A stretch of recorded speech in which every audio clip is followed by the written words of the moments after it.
Sunday, June 19th, the day when slaves in Galveston found out they were free back in 1865, 2 years after the original proclamation.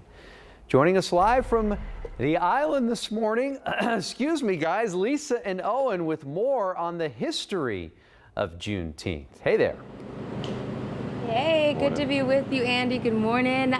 Good morning from our Hitch Mobile set here with Owen. We're live in Galveston, Andy, as you mentioned, learning more about Juneteenth here in front of the Absolute Equality mural, which is stunning. It's beautiful. Stunning. If you've never been here, Yeah. It's a great place to come and learn and experience the history of Juneteenth. We're joined this morning on KPRC 2 Plus by June Collins Pulliam, a native Galvestonian who learned all about the history of Juneteenth from her mother. June, thanks for being with us. Thank you for having me. So good to see you. You brought the book with you. Your mother wrote this book, Island of Color.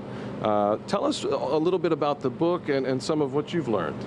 Yes, my mother, Izola Collins, wrote Island of Color, having grown up here in Galveston herself, but also being the great-granddaughter of great-grandparents who came here in 1865, who were newly freed themselves, Horace and Emily Scull, who came here and made a life for themselves.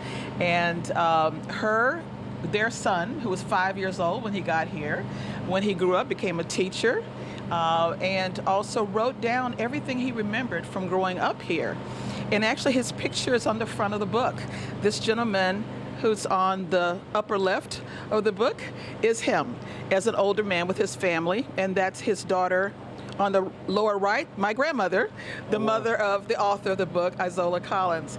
And so he wrote down everything. He wrote down facts about African Americans and churches and schools that they established, businesses, and so many things. So my mother was able to use that for the basis of those years before she was born in 1929. My goodness, and you were talking in the break about how much you learned about Juneteenth from your mother. Can you elaborate on that a little bit? What was that like growing up? There's just so many things. Yes. Yeah. Many things that people don't know about Galveston. Just as one example, really quick, there was a black congressman here in Galveston named George T. Ruby.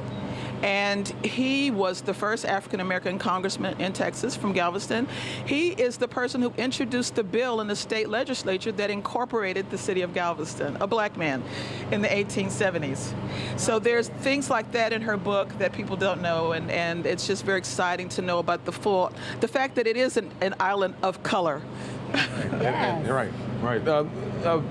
What does this book mean to your family? I mean, in some respects, it's a family history as well.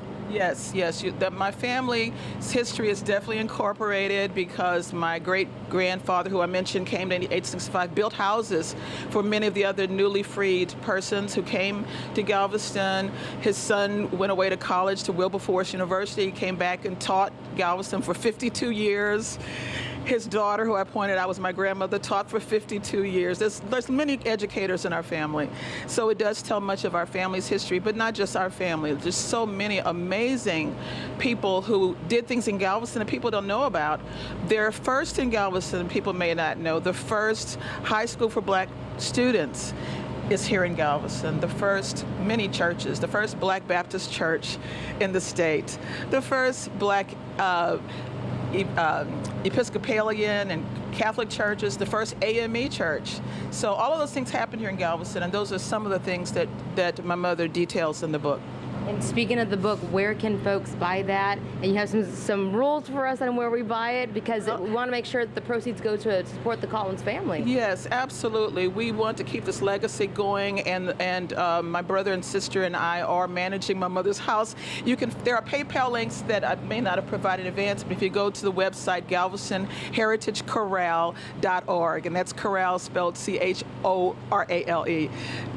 you can find the links for the books there. And your work with the chorale, you'll be back later today with us, is that right? The Galveston Heritage Chorale will be singing out here later this morning, and we're looking forward to that. Cannot wait. We're excited. June Collins Pulliam, forgive me. Your wealth of information. We have so many notes, and I wish we had more time to go, but thank you for making this a part of your morning. We appreciate having you here. Thank you for inviting me.